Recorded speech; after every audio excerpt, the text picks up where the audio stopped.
All right, so you want the lowdown on the Happy Ever After playlist, right? You don't know if it's worth the hype. Yeah, it's been getting a lot of buzz. Well, we've been digging into the reviews, what people are saying online, and we've got some thoughts. First things first, for anyone who hasn't read it, the basics. So the story follows Sloan, and her fiance dies. Yeah, it's a pretty tragic start. 2 years later, she connects with this musician, Jason. Who actually witnessed the accident. Right, so he reaches out to her, wants to apologize, And they start, texting. and sharing playlists. Which is where the title comes from, obviously. Exactly. Now, overall, it's getting pretty good ratings, but there's a huge split. Oh, yeah. You have people calling it the best book they've read in years. Totally blown away by it. And then others are like, yeah, predictable. I think that's kind of fascinating, right? What makes one person love it and another, not so much. Let's start with the positive. A lot of the reviews are praising how emotional it is. One person said it made them cry, but in a good way. Cathartic tears.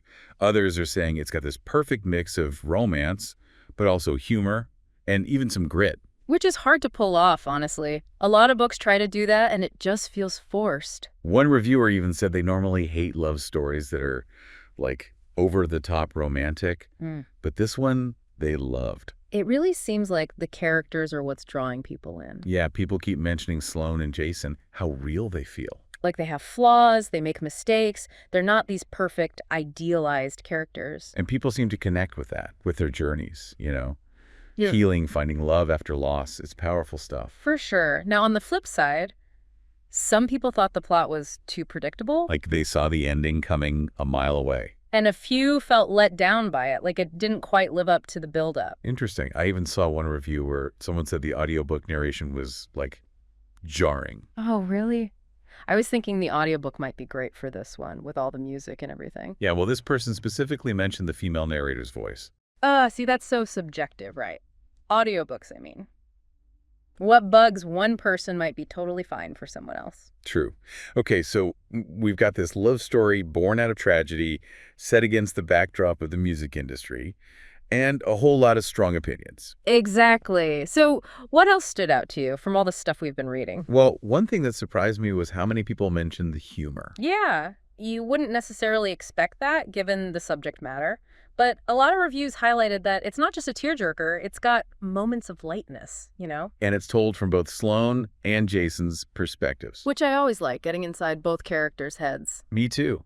It adds so much depth, seeing how they each process everything that happens. Definitely. But I am curious to dig a little deeper into those criticisms about the ending. Yeah, what specifically were people saying felt off about it? Well, a few people said the second half of the book got too predictable, they knew exactly what was going to happen. Maybe it felt rushed. Or certain characters didn't get enough closure. A couple of people mentioned wanting more of Sloane's development, after she gets together with Jason. So it sounds like maybe some readers were hoping for a more nuanced exploration of the complexities of grief or even the romance itself. That's possible. It's maybe the book, while enjoyable, didn't really push any boundaries or leave a lasting impact. So maybe it depends what you're looking for.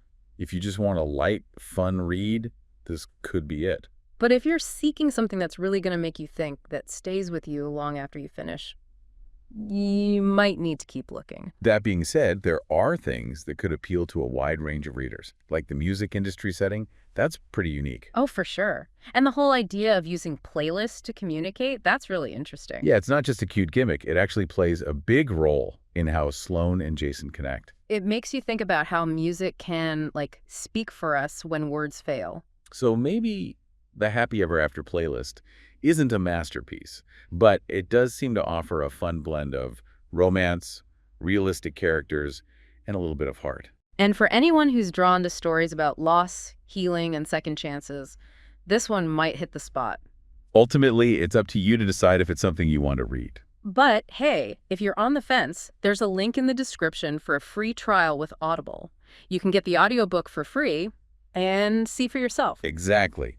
Dive into the story, hear those playlists, and let us know what you think. Leave a comment below. We'd love to hear your take on it. What makes a good love story for you? Do you need a totally unpredictable plot?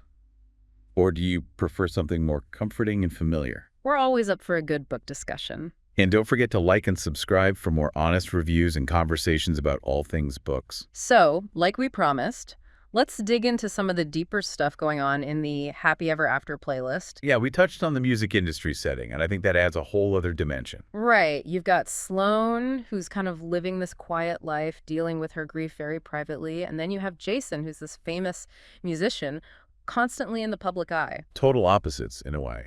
Exactly. So it makes you wonder, can two people from such different worlds really find common ground, especially when one of them is carrying so much pain? And then there's the whole role music plays, not just in their relationship, but also in how people cope with loss in general. Ugh, such a powerful force, music. It can bring back memories, good and bad, but it can also be, like, soothing or even a way to escape for a little while.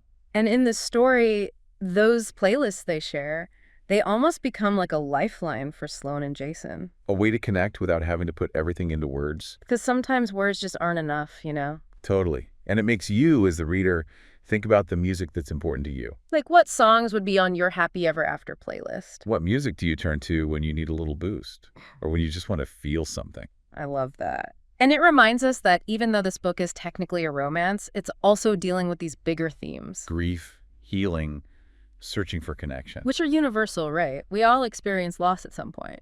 And the way the author shows Sloane's journey, how she goes from this deep despair to slowly starting to heal, I think anyone who's lost someone can relate to that. Yeah, it's not like a one-time thing, healing. It's messy, it takes time, there are setbacks. And I think the book does a good job of showing that. It doesn't pretend grief is simple or easy. It acknowledges the ups and downs, the good days and the bad. And the fact that sometimes healing comes from the most unexpected places, like a chance meeting or a shared playlist. Or connecting with someone who just gets it.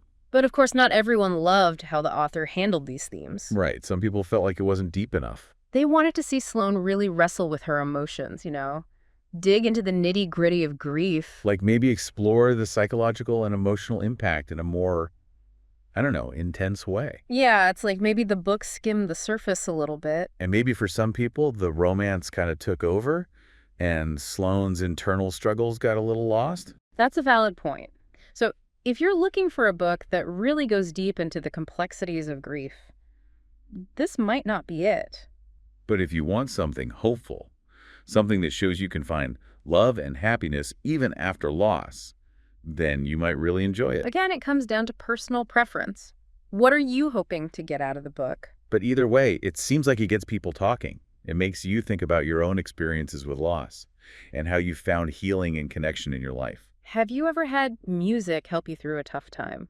What are some of the unexpected ways you found comfort or support? I'd love to know. And I'm also wondering if the ending hit differently for people who've actually experienced a major loss. Oh, that's a good question.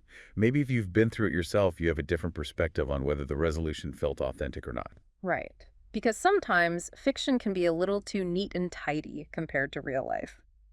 So while this book might not give you all the answers about how to deal with grief, it definitely opens up a space for conversation. And for reflection. It encourages you to think about your own journey. And that's valuable, right? To have a book spark those kinds of thoughts and discussions. Totally. Because even though grief is something we all go through, the way we experience it is unique. There's no one-size-fits-all approach. Okay, so we've talked about the themes, the emotional depth, but let's shift gears a bit and talk about the actual writing. All right. What did you think of the author's style?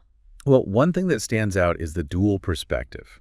We get to see the story through both Sloan and Danny Jason's eyes. Which is so important for their relationship, right? Because we understand their individual motivations, what they're struggling with internally, and how they see each other. It's like we're getting two sides of the same coin. And their grief manifests so differently. Their past experiences shape how they approach the present. It's fascinating. And then there's the whole communication aspect. Or lack thereof, sometimes. But the way they use music to bridge the gap between them, to express those feelings they can't always put into words. It's really powerful.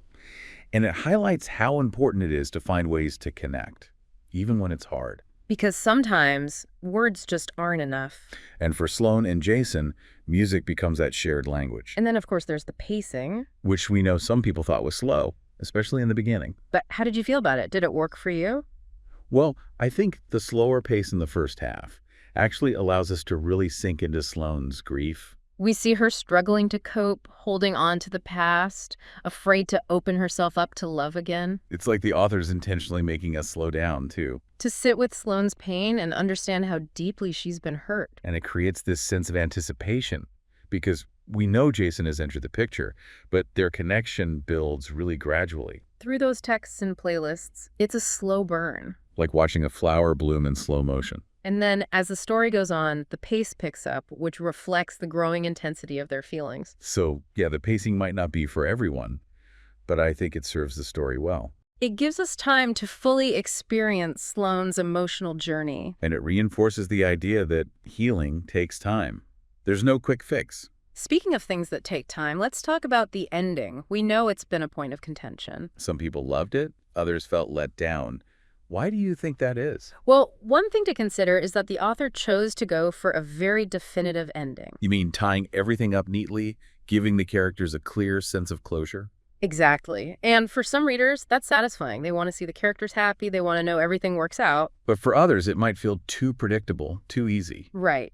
They might prefer an ending that's more open to interpretation, that leaves some questions unanswered. And I can see how that could be frustrating if you're hoping for something more nuanced.